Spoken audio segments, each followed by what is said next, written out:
మానవానికి మాత్రమే దక్కుతుందని చెప్పడంలో ఎలాంటి సందేహం లేదు.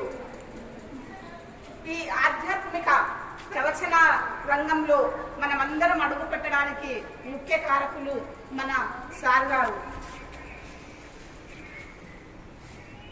ఒక 10 నిమిషాల్లో చెప్పాలంటే ఫస్ట్లో ఒక 5 నిమిషాలు చెప్తే సార్ అయినా అనుకుంటుంటే, సార్ ఫస్ట్ కరోనా టైంలో నాకు ఈ అవకాశం ఇచ్చిండ్రు. 5 నిమిషాలు 2 నిమిషాలు మాట్లాడితే చాలా అనిపిస్తుంది. ఇప్పుడు ఏమనిపిస్తుంది, 10 నిమిషాలలో ఏం చెప్పాలో అనిపిస్తుంది. అంత తేడా నాకు వచ్చింది. కాబట్టి ఈ కృషికి మొత్తం కూడా కారణము మా నాన్న, అలాగే రామాచారి సార్ గారు కూడా, వారికి ప్రత్యేక ధన్యవాదాలు తెలియజేస్తున్నాను. రామాయణం ఒక అద్భుతమైన ఆదర్శ గ్రంథం.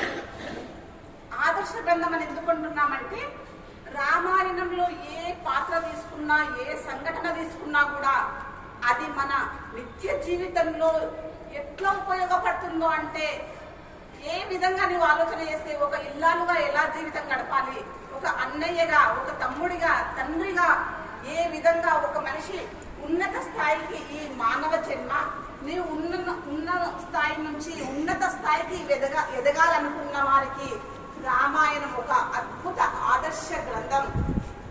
10వ తరగతి ఎగ్జామ్స్ రాయాలంటే మనకు ఒక గైడ్ పుస్తకం, గైడ్ ఎలాగైతే విద్యార్థికి అవసరమో, ఈ మానవ జన్మ అనే మహోన్నతమైన కష్టాల కడలిలో కొట్టుకుపోకుండా ఉండడానికి రామాయణ, మహాభారత, భగవద్గీత గ్రంథాలు ఆ విధంగా మనకు ఒక గైడ్ లైన్ ఇస్తున్న మహా అద్భుతమైన మూల సంపద మానవునికి.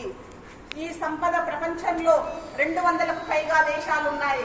కానీ ఏ దేశంలో కూడా ఇంతటి సంస్కృతి, సాంప్రదాయము, ఒక గైడ్ లైన్ లాంటి బుక్కులు లేవు. హిందూ ధర్మంలో చెట్టును పూజిస్తున్నాము, పుట్టను పూజిస్తున్నామంటే అది ఎక్కడా కూడా మూఢనమ్మకంగా కాదు. అశ్వత్థ వృక్షం నేనే అంటాడు కృష్ణ పరమాత్ముడు. ఆ అశ్వత్థ వృక్షం నేనే అని చెప్పడానికి సైంటిస్టులు, అమెరికా సైంటిస్టులు ఎన్నో ప్రయోగాలు చేసి కనిపెట్టారు. ఏంటంటే ఏ వృక్షము కూడా అంతటి ఆక్సిజన్ ఇవ్వదంట. మామూలుగా ఉన్న వృక్షాలు 1% ఆక్సిజన్ మనకు అందిస్తే, ఆక్సిజన్ అంటే ప్రాణవాయువు. కానీ రావి చెట్టు మాత్రం ఎన్నో రెట్ల ఆక్సిజన్ ఇస్తుందంట. అదే మన భారతీయ హిందూ ధర్మం యొక్క గొప్పతనం. రామాయణం చాలా ఒక పెద్దనైన సబ్జెక్ట్. అందులో సీతమ్మ అగ్ని ప్రవేశం కూడా ఒక పెద్ద సుదీర్ఘమైన ఘట్టం. దశరథ మహారాజుకు పుత్ర సంతానం లేకపోతే పుత్రకామేష్టి యాగాన్ని నిర్వహించి పుత్ర సంతానాన్ని కలుగుతుంది. తర్వాత వారి విద్యాభ్యాసం అంతా ముందుకు కొనసాగించుకొని పోయినాక పెళ్లి జరుగుతుంది. అంతా జీవితం బాగుంది. అప్పుడు వాళ్ళ జీవితంలో ఒక విషాదం.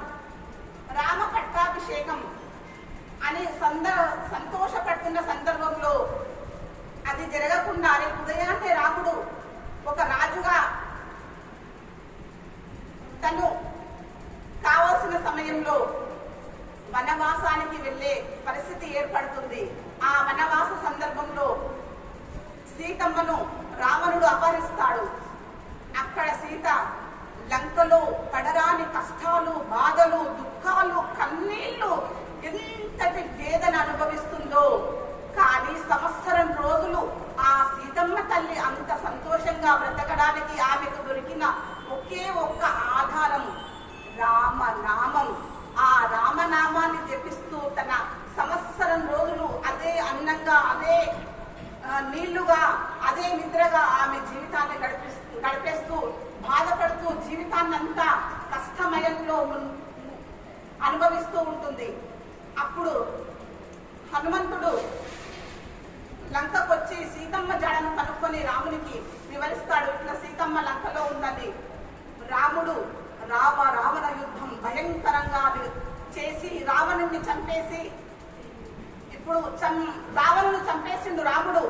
అయితే ఇక్కడ సీతమ్మ రాముని చేరుకునే సంఘటన, ఇంత కష్టం పడ్డా ఈ కష్టానికి ఇప్పుడు నేను రాముని చేరుకుంటానన్న ఒక ఆనందమైన సమయంలో సీతమ్మ వస్తుంది. రాముని కలుసుకునే ఒక శుభమైన ఘడియలు రానే వచ్చాయి. అప్పుడు రాముడు సీతమ్మతో మాట్లాడ సీతమ్మ ఆర్యపుత్ర అని రాముడిని సంబోధిస్తుంది. అప్పుడు రాముడు సీతమ్మ ముఖం చూడకుండా పక్కకు తన ముఖాన్ని తిప్పుకుంటాడు.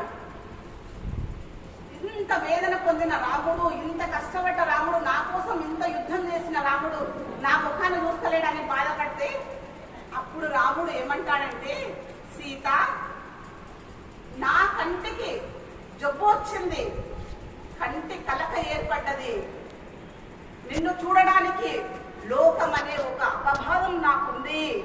ఇక్కడ రామాయణం మనకు స్త్రీలందరికీ నేర్పిస్తున్న ఒక గొప్ప అంశం ఏంటంటే, అమ్మా స్త్రీమూర్తులారా, ఈ ప్రపంచమంతా మనల్ని చూస్తుంది, మనల్ని జడ్జిమెంట్ చేస్తుంది. నువ్వు ఎక్కడ పోతున్నావు, ఎక్కడ నడుస్తున్నావు, ఎలా ఉన్నావు, నీ ప్రవర్తనను కనిపెడుతుంది. కాబట్టి స్త్రీ జాతి మొత్తం, భారత స్త్రీ జాతి మొత్తం ఉన్నత స్థాయిన నిలబడాలని ఈ సంఘటన చెప్పకనే చెబుతున్న అంశం. అలా సీతమ్మను నేను నిన్ను చూడలేను, నీవు దీప జ్యోతివి, దీపకాంతివి సీత, నీలో ఎలాంటి లోపము లేదు, కానీ నా కంటికే కంటి కలక వచ్చింది, నిన్ను నేను చూడలేకపోతున్నాను. ఎందుకంటే రేపు నేను అయోధ్యలో ఉత్తరామునిగా నేను అడుగు పెట్టను, రాజా రామునిగా అడుగు పెడతాను. నువ్వు నా భార్యవు, నేను రాజునైతే నా పక్కన నువ్వు కూర్చోవాలి. ఈ లోకమంతా ఇన్ని ఏడాది రోజులు లంకలో తిరిగిన సీతను తెచ్చుకొని రాముడు పక్కన కూర్చోబెట్టుకున్నాడన్న ఈ లోకాపవాదాన్ని నేను భరించలేను సీత. అందుకే నేను నీ ముఖాన్ని చూడలేకపోతున్నాను. నాకు నిన్ను దగ్గర తీసుకోవడానికి నా మనసు అంగీకరించడం లేదు. కాబట్టి నీ ఇష్టం, ఈ ప్రపంచమంతటా, ఈ భూమండలం అంతటా నీకు ఎక్కడ ఉండాలనిపిస్తే అక్కడికి వెళ్ళిపో. భరతుని దగ్గర ఉంటావా, లక్ష్మణుని దగ్గర ఉంటావా, ఎక్కడికన్నా వెళ్ళిపో అని రాముడు పలికిన మాటలు విన్న సీత, ఎక్కడో ఉండాలనుకుంటే ఎన్ని సంవత్సరం రోజులు నీకోసం నేను నిరీక్షించేదాన్నా, అస్సలు నిరీక్షించేదాన్ని కాదు. అప్పుడే నా ప్రాణాలను ప్రాణత్యాగం చేసేదాన్ని. ఈ ప్రపంచమంతా ఒక్కటి రామా, నువ్వు నాకొక్కటి, నీ దగ్గరికి చేరలేని నేను బ్రతికినా ఒక్కటే, లేకున్నా ఒక్కటే అని ఆ సీతమ్మ తనంతకు తానుగా తీసుకున్న నిర్ణయం అగ్ని ప్రవేశం అనే ఘట్టం. రాముడు చెప్పలేదు, సీత నువ్వు అగ్ని ప్రవేశం చెయ్యి, నువ్వు అగ్నిలో దూకినాకనే నేను తీసుకుంటానే రాముడు చెప్పలేదు. సీతమ్మ తనకు తానుగా పెట్టుకున్న ఒక అగ్ని పరీక్ష లక్ష్మణుడు చెప్తుంది. లక్ష్మణ, చితి పేర్చు, మీ అన్నయ్య చెంత చేరని నా జీవితం జీవితమే కాదు అంటే ఇక్కడ భార్య భర్తల బంధం ఎంత గొప్పదో కూడా రామాయణం మనకు చెప్తుంది. ఎన్ని కొట్లాటలు వచ్చినా, ఎన్ని పీకులాటలు వచ్చినా భార్యాభర్తల బంధంని దృఢపరచుకోవాలి కానీ విడిపోగొట్టుకోవద్దని కూడా రామాయణ సందేశం. ఆ ఆలోచనతో సీతమ్మ తల్లి లక్ష్మణునికి ఆదేశిస్తుంది, లక్ష్మణ చితి పేర్చు అంటే లక్ష్మణుడు సీతమ్మను అగ్నిలో ఆవుతవుతుందా, ఎలా అమ్మ మాట కాదనలేడు. ఒక్కసారి రాముని వంక తల తిప్పి చూస్తాడు లక్ష్మణుడు. కానీ రాముడు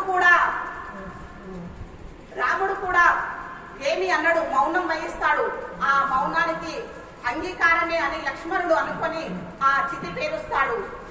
అప్పుడు రామునికి ప్రదక్షిణ చేసి, అగ్నికి కూడా ప్రదక్షిణ చేసి, యథామే హృదయం నిత్యం నాపసర్పతి రాఘవా తదా లోకస్య సాక్షిం సర్వతు పాతు పావకం.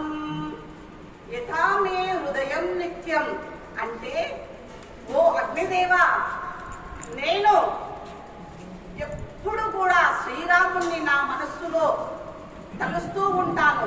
ఎప్పుడైతే శ్రీరాముని అనుసరించకుండా నేను వేరే మార్గంగా కాన ప్రవర్తిస్తే నన్ను ఈ అగ్ని భస్మము చేయుగాక.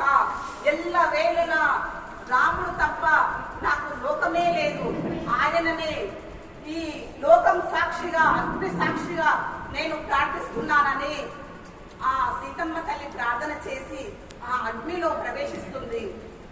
అమ్మ ప్రవేశిస్తున్నప్పుడు ఎట్లా ఉందంట, ఆ బంగారాన్ని కడగడానికి, మనం శుద్ధి చేయడానికి అగ్నిలో ఏ విధంగా అయితే వేస్తామో,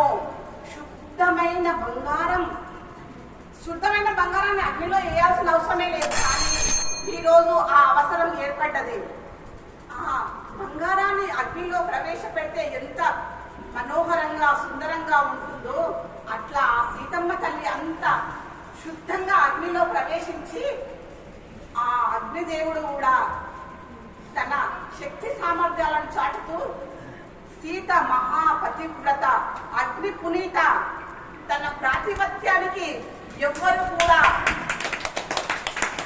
మచ్చ వేయడానికి వీలు లేదని ఆ అగ్నిదేవుడు ఆ సీతమ్మ తల్లిని తన కుడి తొడ మీద కూర్చోబెట్టుకొని అట్లా బంగారు శిఖరాన్ని తీసుకొచ్చినట్లుగా అంత అద్భుతంగా ఆ సీతమ్మ తల్లిని బయటికి తీసుకొస్తాడు అగ్నిదేవుడు. అగ్నిలో ఏ వేసినా కూడా భస్మమైతాయి.